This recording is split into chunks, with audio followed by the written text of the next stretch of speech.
Face à la paralysie progressive du port autonome de Douala, le gouvernement camerounais a décidé de hausser le ton. Mercredi matin, une réunion de crise s'est tenue au Palais de l'Unité sur très hautes instructions du président de la République Paul Biya, le ministre d'État, secrétaire général de la présidence de la République Ferdinand Ngo a convoqué en urgence l'ensemble des acteurs de la chaîne portuaire. Objectif: mettre fin à l'asphyxie du principal hub économique du pays avant que la situation ne dégénère en crise sociale.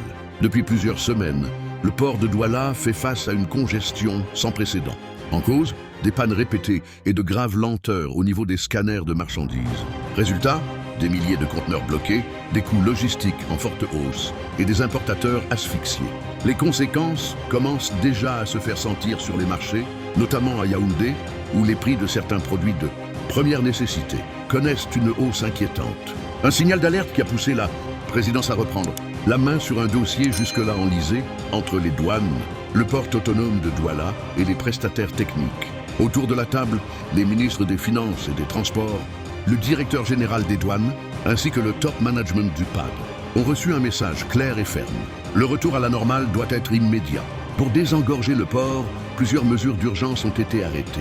D'abord, le fonctionnement des scanners 24 heures sur 24 afin d'évacuer rapidement les conteneurs en attente. Ensuite, la mise en place d'un plan de secours technique avec l'acquisition immédiate d'équipements mobiles pour pallier les défaillances des installations existantes. Enfin, un couloir prioritaire est désormais réservé aux produits sensibles, notamment les denrées périssables et les médicaments, afin d'éviter toute rupture de stock critique. Cette intervention directe du secrétariat général de la présidence rappelle le rôle stratégique du port de Douala dans l'économie nationale. En cette année 2026, marquée par d'importants enjeux de croissance, l'État ne peut se permettre une paralysie prolongée de sa principale porte d'entrée maritime. Les opérateurs économiques, qui dénoncent depuis décembre des pénalités de stationnement exorbitantes liées à ces retards, attendent désormais des résultats concrets sur le terrain.